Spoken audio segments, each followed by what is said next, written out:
Welcome to MovieTown. We are here at Vidiots in Eagle Rock. I am joined by Sam Wasson, film writer, author, Path to Paradise, Paul on Mazursky, The Big Goodbye, Fifth Avenue 5 a.m. Sam, thanks so much for joining me. Thanks, Andy. Thank you. So let's get right into the LA revival cinemacy. Tell me, looking ahead at this month in LA, like what movies jumped out to you? The one that was most exciting to me is Bob Carroll and Ted and Alice, by Paul Mazursky, who I wrote a book about and knew very well. This movie has never disappointed anyone that I've ever met. It's a comedy about two couples in the late 60s, in the beginning of the swinging movement, two upper middle class LA couples. Yeah, LA movie. It's an LA movie, which is another thing that I love about it. And these couples think that they're hip, so they're sort of moving towards a new sexual openness in their relationship and their relationships with others, which is obviously a very funny idea. Not a new idea, but a very funny idea. What makes this so special is that Mazursky, like all of his comedies, takes this very, very seriously, which isn't to say that it's not funny. It's hilarious, but it's not written like a comedy. There are really no jokes. His love for these people comes through his love for these people comes through in everything that they're doing. So it's a laugh with, not laugh at. And that, I think, is the hardest thing to do in a comedy. So you end up really loving these people. You get involved in them emotionally. Was it Mazursky's first feature? Yes. Yeah. Paul Mazursky was an actor and then a writer and then a writer-director. And this was his first movie as writer-director. And one of the things that's so inspiring is that I believe he was 39 when he made this movie. This is his first movie as a director, 39. Yeah. So a lot of young people who think I'm too old to make my first movie and make a hit, I always say Mazursky didn't do it until he was 39. But you have to check that. I might be wrong. You been to a video store in a while, Sam? No, I haven't been. I can't remember the last time. Do you go to the director section when you come in? Yes. Well, the Vidiots in LA, the original one in Santa Monica, that was the revelation, was that it was always right. It was all by director. No one else had that. Nicholas Ray to jump out of that. That's just where I was going. How did you know that? Because you saw the same way. Yeah, I feel the same way. Yeah. One name I think we're going to hear a lot kind of in the next month, of course, is David Lynch, who just passed. And here at Vidiots, they're going to be showing Mulholland Drive, okay, a series of his short films, and then, of course, Blue Velvet. So I'm wondering, like, when you hear David Lynch, does a certain movie pop to mind first? Those ones, yeah. Those pop to mind. I love, I think, with most everyone else, The Straight Story, his movie, The Straight Story. That got a lot of attention that it deserved. I was happy to see when it came out. Not the kind of movie you'd associate with David Lynch, I think, to its great credit. Yeah. He really seemed to grow up with that movie. I often wonder what his career would have looked like if he followed that trajectory. Where are you on this?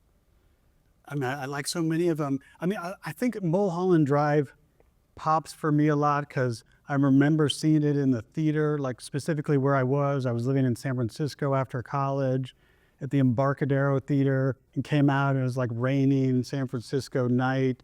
And I'd gone to see this movie alone, and it just kind of moved to the city. So that theatrical experience was really special, I think, for me. And then, of course, I had, watched on video Blue Velvet. And actually, I remember Elephant Man was the first one I'd seen. Yeah. Like, a friend, Brandley, picked it out at like an elementary school sleepover. Perfect. Watch the Elephant Man. Perfect. So, but I love what you said about remembering, because we're talking about going to the movies. Your memory of Mulholland Drive is associated to the weather and the theater. So going to the movies actually is more than just going to see the movie that you're going to see. There are all these other things that happen to you that create can create an experience that is more lifelike, has more in it than watching a movie at home. Oh yeah. So I want to throw one on the calendar I saw that like kind of piqued my interest. I have a feeling I'm not even sure if you've seen it, but it's playing at Vidiots February 22nd, Predator 2. Never seen it. Never seen it. Should I? Should anyone? Should anyone? Should they be playing I it? would say yes. I have really fond memories of this film. I haven't revisited. So I'm kind of excited to go revisit it because Predator, the John McTiernan first film, is just such canonical like action film and still holds up so well. But this is a different director, Stephen Hopkins. Arnold Schwarzenegger is the star of Predator. Is Schwarzenegger? Schwarzenegger's not in it. Danny Glover plays the lead in this. Gary Busey. What, is he a thing in the forest? What's his problem? No, he's an alien. Oh, he's an alien. He's an alien Okay. who's crash landed to Earth. Oh. And then, but he's like this. The Predator is this super race of like warriors. So Okay. he happens to be like, you know, the ultimate fighter of his race, his alien race. You know, this is a movie in Bruges. Do you like it? I love this movie. I love that movie. love This this is what I remember. The trailer for In Bruges was so bad I don't know the trailer. when it came out, and then the movie was so much better. It made it like a very, like bad. It looked like a bad Tarantino thing. I could see and then that case. And then it was, a different style, its own thing. I really love that movie. And a real writer, this guy. Yeah. A real writer, and who doesn't let his style get in the way of his people. What else will you be making plans to go see? Vertigo. Yeah. In 70 millimeter, they're showing a. Is like that a at the remastered- Egyptian? and Where are they that's- doing that's that? at the Vista. Oh, at the Vista. I love Vertigo. I mean, I think everybody loves Vertigo. I mean, it's hard to think it's hard to talk about Vertigo. It's so personal without being indulgent. It's such a work of personal entertainment. Yeah. A look at a pathology a look at obsession that's really heartbreaking. Yeah. You know, a lot of movies about obsession are scary or weird. There's nothing wrong with that. But the rarer thing is to involve the audience in that sickness. And it is what Hitchcock can do better than anyone we've seen so far, Yeah. to put the audience in the position of the terrorized person. This, oh God, Opals. Earrings from Madame de. You like that one? I love that movie. Like Criterion Fine for me. Oh yeah, that's the Criterion. Did you love this movie too? It's fantastic. A real a European sensibility about men and women, Yeah. and real elegant. I loved long takes. That's why I like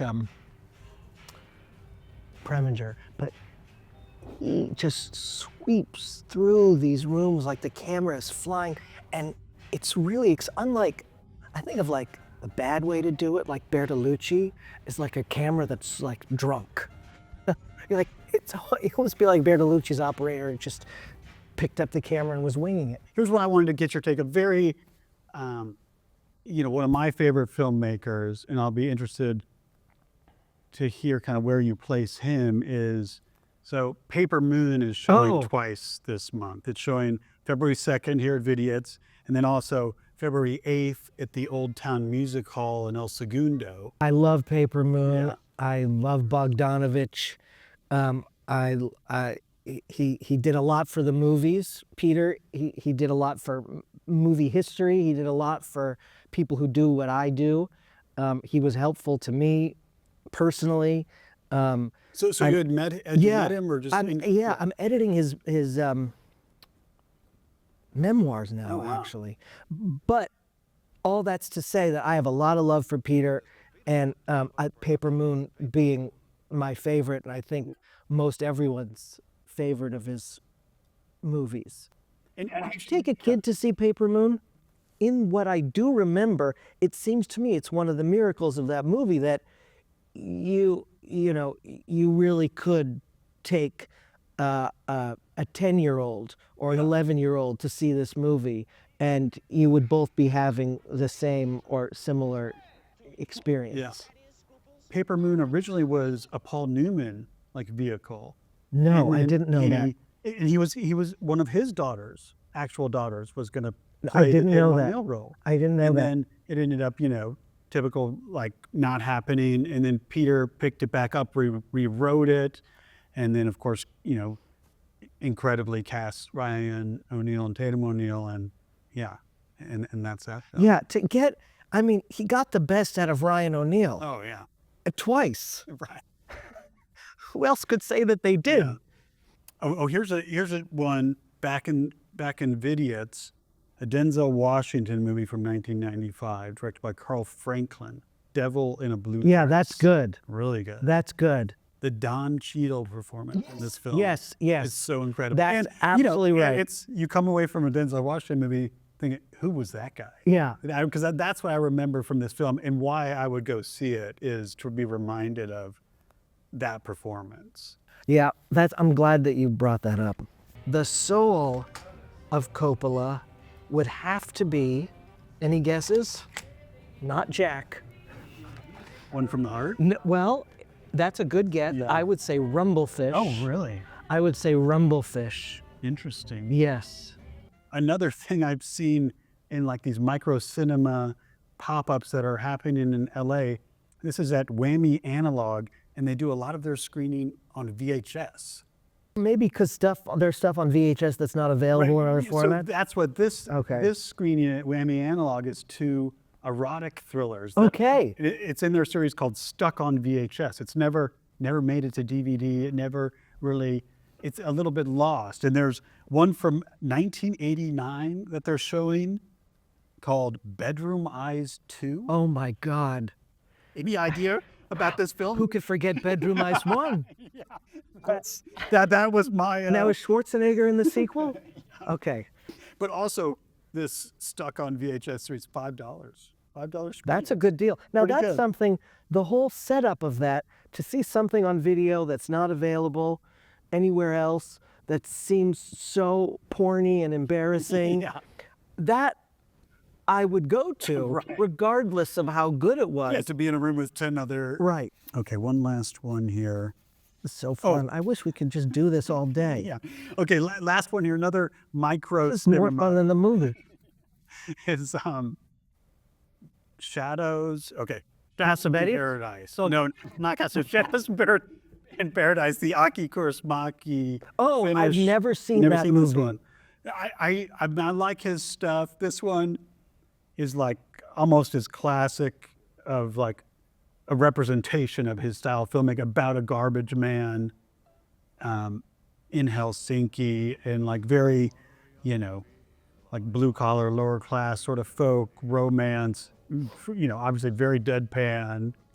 Yeah, where do you stand on kind of his cinema? I've never gotten excited about it, but that doesn't mean I dislike it. It just means I don't match the level of enthusiasm that the people seem to have for it. What if I told you that this movie is also, though, paired with a harpist performance to open the film at the Videotheque?